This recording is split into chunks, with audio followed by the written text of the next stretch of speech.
उसमें 2-3 प्रमुख रूप से विषय रहे जिसके कारण हम उस विषय को नीचे तक जा रहा है हम ध्यान नहीं दे पाए, क्योंकि पब्लिक ने पूरा साथ दिया है। अगर हमको कहीं नुकसान हुआ है तो भारतीय जनता पार्टी के कैडर में जो इंडिपेंडेंट ने सेंध लगाया उसमें हुआ है, और मुझे लगता है कि उसमें 3 तरह के मुद्दे चलाने में ये सफल हुए। पहला मुद्दा तो ये इन्होंने चलाया कि जिस तरह से जुब्बल कोटखाई के अंदर बाई इलेक्शन में पार्टी से छोड़कर जाकर वहाँ सेकंड हाईएस्ट वोट लेने में सफल हुए और उसके बाद दोबारा उनको टिकट मिला, और एक कैडर के अंदर ये चलाने में सफल हुए कि उसी तरह से हम किन्नौर में करेंगे और यहाँ दोबारा से हम संगठन के सत्ता में आएंगे, दोबारा से हम पार्टी में जो है सब कुछ हमारे हिसाब से पार्टी के अंदर चलाएंगे। ये एक ऐसा विषय जिसके अंदर चलाया गया जो नीचे तक कार्यकर्ताओं को कहीं ना कहीं गुमराह करने में वो सफल हुए हैं। एक ये बहुत बड़ा कारण रहा, क्योंकि रिजल्ट हम देखते हैं तो ध्यान में आया कि जो पुराने, क्योंकि तेजवंत जी पिछले 4 चुनाव लड़े हैं, संपर्क सभी कार्यकर्ताओं से है, और उसके कारण जो टीम पहले में जिम्मेदारियों में रहा है उस टीम को ये कन्विंस करने में सफल हुए कि हम सेकंड नंबर में आएंगे तो संगठन को जो है दोबारा से हम संगठन में आएंगे और दोबारा से हम भारतीय जनता पार्टी के लीडरशिप में आएंगे। मुझे लगता है कि एक तो ये बहुत बड़ा कारण ये रहा जो कहीं ना कहीं हमारे ध्यान में नहीं आया कि भाई ये विषय नीचे तक इस लेवल पर चल रहा है। दूसरा विषय मुझे लगता है कि इन्होंने एक विषय और चलाया, क्योंकि कैडर के अंदर ही हमको नुकसान हुआ है, पब्लिक ने पूरा साथ दिया और पब्लिक के अंदर एक कन्फ्यूजन क्रिएट करने में सफल हुए हैं। दूसरा एक बड़ा कारण ये चलाने में सफल हुए हैं कि जिला किन्नौर के अंदर भारतीय जनता पार्टी की लीडरशिप जिम्मेदारी की दृष्टि से नौजवानों के हाथ में थी, और यही तेजवंत सिंह जब जवान थे तो ये चेतराम जी और उनकी टीम को कहते थे कि बुड्ढों को बाहर करना है, उस समय ये कहते थे ये आदमी। और आज जो है जब वो खुद बुजुर्गों की टीम में आ गए और वो जब लीडरशिप नौजवानों के पास है,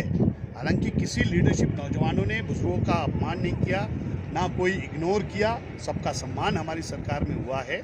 लेकिन इस बात को भी नीचे तक ट्रैवल करने में सफल हुए कि आज वो नौजवानों के विरोध में बुजुर्गों को इस तरह से बरगलाने का काम उन्होंने किया, वो भी कहीं ना कहीं नीचे तक ट्रैवल हुआ, जिसके कारण हमारे को एक बहुत बड़ा नुकसान हुआ और सिंपैथी वो लेने में सफल हुए। तीसरा एक एजेंडा उन्होंने एक और चलाया, उन्होंने चलाया कि 2017 में इन्होंने साथ नहीं दिया था या अगेंस्ट काम किया था, इसलिए जो है बदले की भावना से इनको हराना है। ये चर्चा एक कैडर के अंदर चलाया गया जो कि उसका कोई आधार नहीं है। मैं आपको तथ्य बताना चाहता हूँ, लेकिन क्लिक कर गया चुनाव के अंदर कार्ड की हांडी एक बार चढ़ता है, लेकिन इस बार चढ़ा है। और आंकड़े अगर पिछले 3 चुनाव के आपके सामने अगर ध्यान में मैं लाना चाहता हूं कि 2012 के अंदर कांग्रेस के विधायक को 21,000 वोट मिले और 2017 के अंदर जिसमें इन्होंने भारतीय जनता पार्टी के कार्यकर्ताओं को जो है आरोप लगाने का काम किया, तेजवंत सिंह की टीम ने कि कहा कि इन्होंने साथ नहीं दिया, जबकि आंकड़े ये बताते हैं कि 2017 के अंदर पूरी भारतीय जनता पार्टी की पूरी टीम किन्नौर में खड़ी थी और कोई भी राइवल खड़ा नहीं था, तो भी जगत सिंह को 20,000 वोट 20,000 वोट पड़े और भारतीय जनता पार्टी को 20,000 वोट पड़े उस समय। और आज जो है आज भी 2022 के अंदर भी कांग्रेस के विधायक को 20,300 या 400 कुछ वोट पड़े। ये आंकड़े बताते हैं कि ना तो 2017 में हमारे भारतीय जनता पार्टी के किसी भी कार्यकर्ता ने कोई गद्दारी किया है, ना जो है उसमें 20 में वो आंकड़ा बढ़ा है। इसलिए ये 3 जो आंकड़े बता रहे हैं ये बिल्कुल वो बता रहे हैं कि 2012 से लेकर 2022 तक किन्नौर में कांग्रेस का जो वोट बैंक है 20,000 से 21,000 के अंदर इंटैक्ट रहा है। इसलिए 2017 के अपनी हार को, अपने कुकर्मों के कारण जो हार हुई उनकी, विधायक रहते हुए आदमी को अपने आप को साबित करना होता है। यही व्यक्ति है जिसको विधायक रहते हुए, विधायक के बाद जब चुनाव लड़े तो 6400 से हारे थे, 6400 से।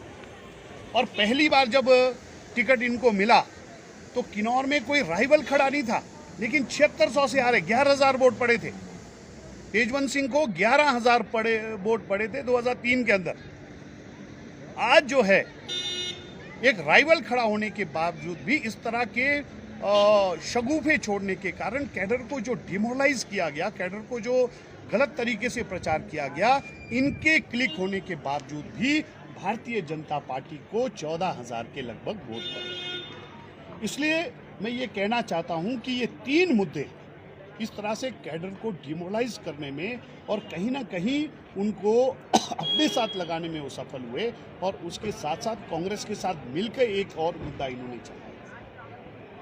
कि भारतीय जनता पार्टी का उम्मीदवार जो है सूरत नेगी तीसरे नंबर पर है। इस तरह का प्रचार भी किया गया जिसके कारण जो है पार्टी को नुकसान हुआ है।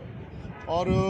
मैं ये कहना चाहता हूं कि हमने स्वच्छ राजनीति किन्नौर में पिछले 15-16 साल संगठन में काम करते हुए जो हुआ है, और 5 साल सरकार में रहते हुए भी हमने किन्नौर में विकास की राजनीति को जन्म दिया है। हमने कहा है कि 40 सा जो निकालने का काम जगत सिंह ने शुरू किया था, और ये जितने भी ये लोग हैं इन्होंने भी उसी काम को आगे बढ़ाने का काम किया, लेकिन हमने विकास के आधार पर किन्नौर में वोट मांगा, और विकास के आधार पर ही आने वाले समय के अंदर हम राजनीति किन्नौर के अंदर करना चाहते हैं। लेकिन जिस तरह से मैंने कहा कि इन 3 मुद्दे रहे, और मैं 1-2 अखबारों में पढ़ रहा था कि बता रहे थे कि भाई वरिष्ठ कार्यकर्ताओं को इग्नोर करने के कारण हुआ है। यहाँ उल्टा हुआ है कि 5 साल मेरे पास बैठकर जिन लोगों ने सरकार का लाभ उठाया, और मुझे उस समय भी बोलते रहे बहुत सारे लोग, ये काम आपका करवा रहे हैं, लेकिन पीठ के पीछे ये बोल रहे हैं कि भाई काम तो करवाएंगे लेकिन बाद में धोखा देंगे। मुझे नहीं था, मुझे तो हमारा मन साफ है, हम स्पष्टवादी है। इसलिए कई लोग कहते हैं कि भाई सूरत नेगी घमंडी है, इस बात को भी चलाया गया, लेकिन उससे कोई लेना देना नहीं है। घमंड का सवाल नहीं है। समाज का काम करना है तो आपको सबको साथ लेकर चलना पड़ेगा, सबकी बात सुननी पड़ेगी। लेकिन मेरा आग्रह आज मैं किन्नौर की जनता को करना चाहता हूं कि शेर में बंदर के लक्षण नहीं मिल सकते,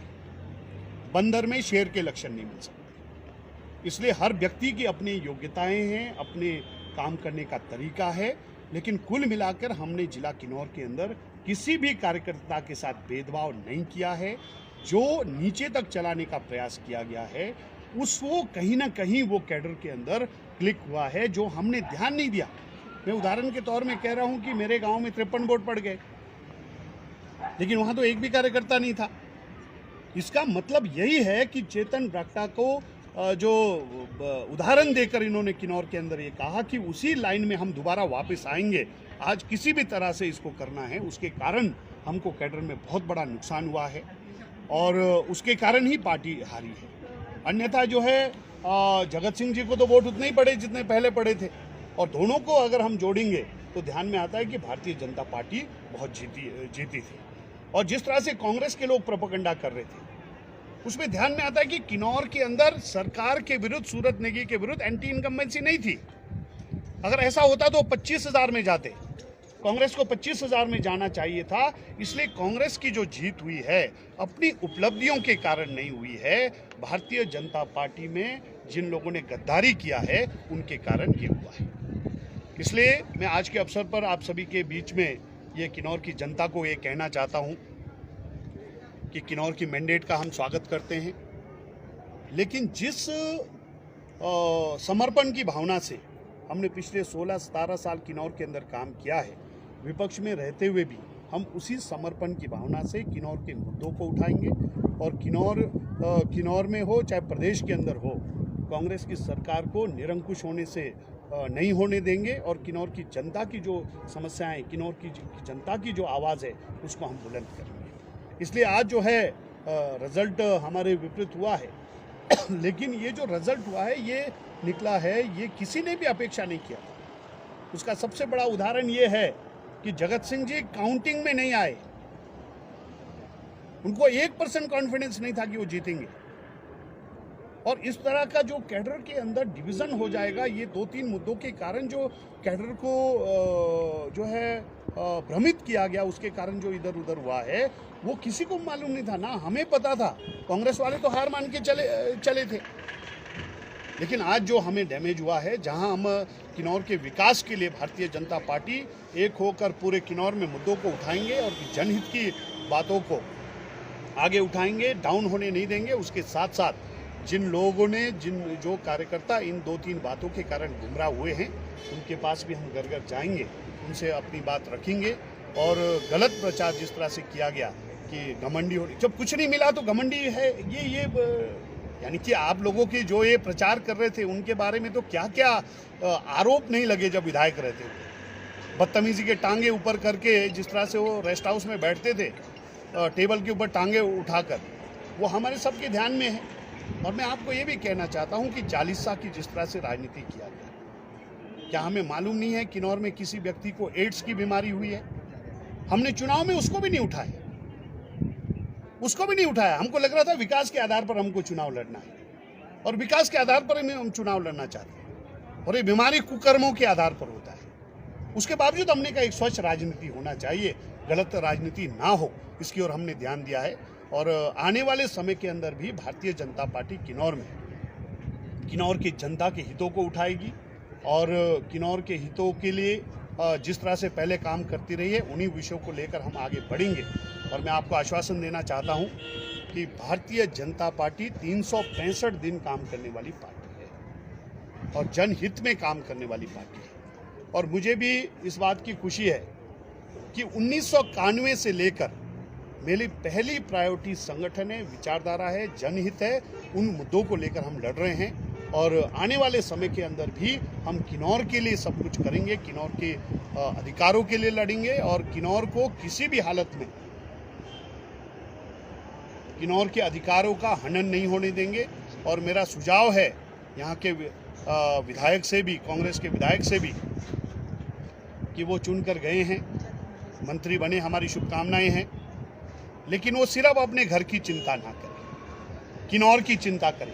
आज तक का जो इतिहास ध्यान में आ रहा है, उन्होंने अपने घर की ज़्यादा चिंता किया है। किन्नौर की चिंता आप करें। किन्नौर के अच्छे काम के लिए भारतीय जनता पार्टी हमेशा साथ रहेगी। इस बात को मैं आपके बीच में कहना चाहता हूँ। आप सभी लोग यहाँ आए, आप सभी का और कोई सवाल है तो आप लोग पूछना है तो पूछ सकते हैं।